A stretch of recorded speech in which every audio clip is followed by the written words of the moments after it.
Growers and growers out there, this is Jared Smith. I got a garden update video for you guys. We're actually going to start inside in my basement. Let's go ahead and get started. So I've got three flats here, and I'll explain exactly what's going on here with all three of them. The one on the far left here is a bunch of sunflowers I'm trying to grow as microgreens. As you can see, they're all growing fairly well, but most of them still have the shells on them, but they're coming off really easily. Like I just plucked that one off, no problem. So most of these are coming off pretty easily. Wait another day or so, water these a little bit more, and the rest of those should come off nicely. Let them grow for a couple more days, and I'll be able to eat them, be able to harvest them, so that'd be nice.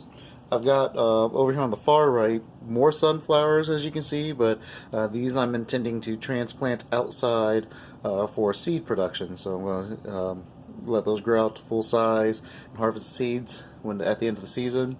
I've also got some cucumbers that I'm starting off. Everything's going pretty well for me so far with all that.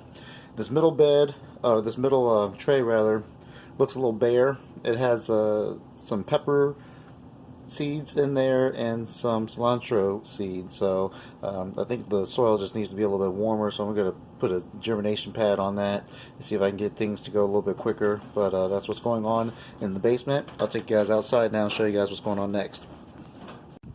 Alright, we're outside and we're on the side of my house, and I'm going to zoom in a little bit closer here. I planted a couple rows of onions. You can kind of see them poking out through the soil. So that's all the way along the side there. If I get really close, you can see I've got some tomato plants that are already popping up. So that's really cool. And in this other area down front that looks really bare, I just got done planting a whole bunch of beets and carrot seeds, and so we will see what, if any, of that germinates over here on the side here. This looks really dry, so I'm going to need to water this once I'm done with this video. Let's go out to the rest of the garden. And the first thing you'll notice that's new out here is that this wood pile is completely gone. Actually, it was turned into compost.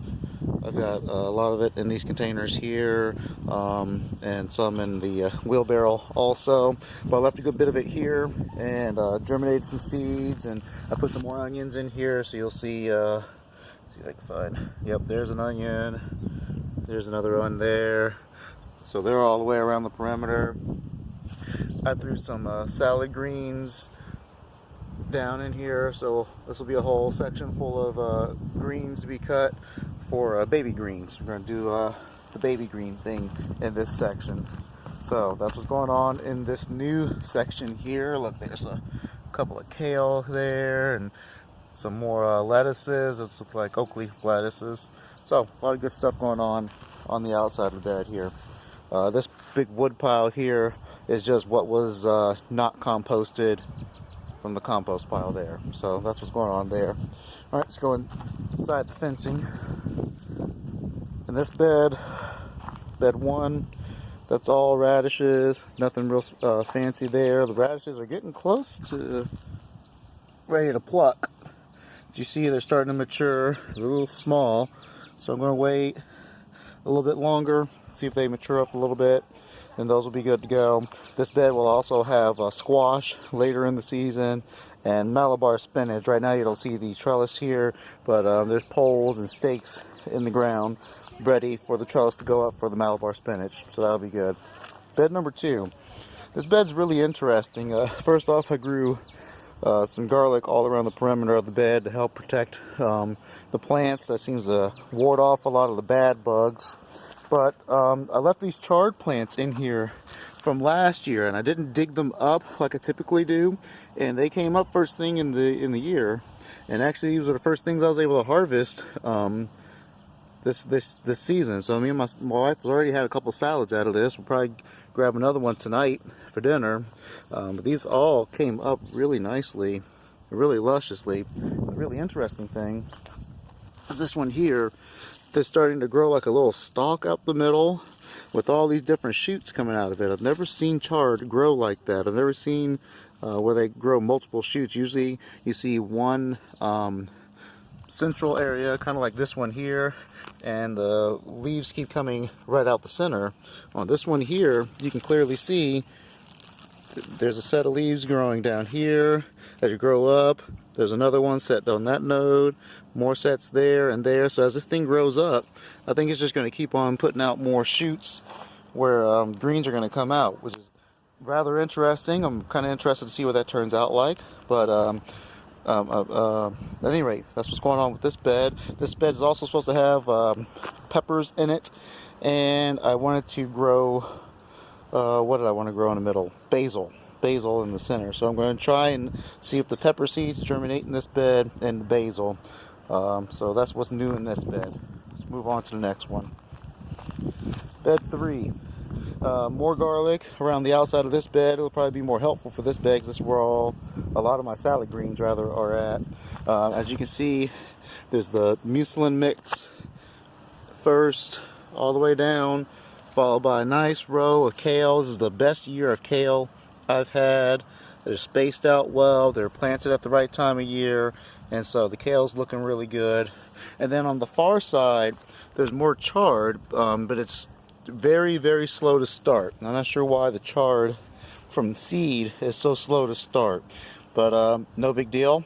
Got the other two greens that are very vigorously growing, the mucilin mix and the red Russian kale. So that's what's going on in this bed.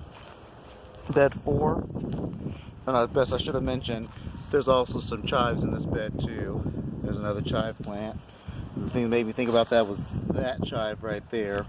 What you're looking at around that chive plant is a bunch of red rocket arugula. My first year doing that. It's germinating very well. Has a really good flavor to it. I already plucked off a few leaves.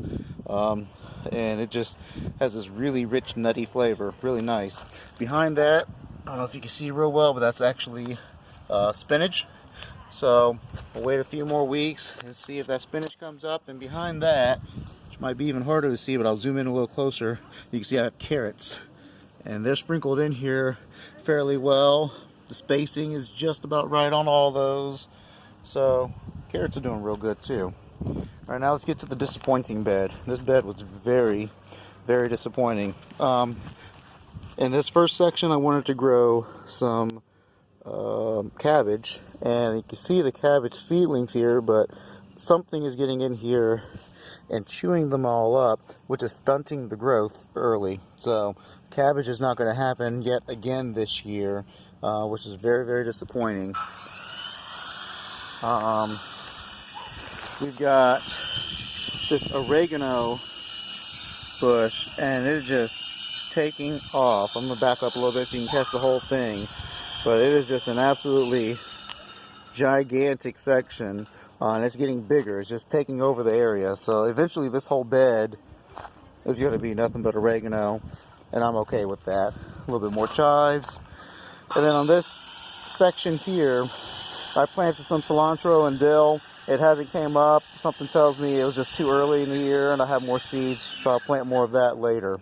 Last thing, and I should have explained this earlier. That's my neighbor doing some construction, so hopefully you guys can hear me okay despite the work he's doing. But in these pots here, remember I told you I put a lot of that soil into these containers. I actually put potatoes in there too. This is the first year I've attempted to grow potatoes. Looked up a lot of different ways to grow them, and the best way from what I was reading online was containers. I hear they do a really, really great container plant. So I left a little bit of room on top of each of the containers so I can top them off with soil once the plants reach the top, so that the potatoes don't turn green, the ones at the top.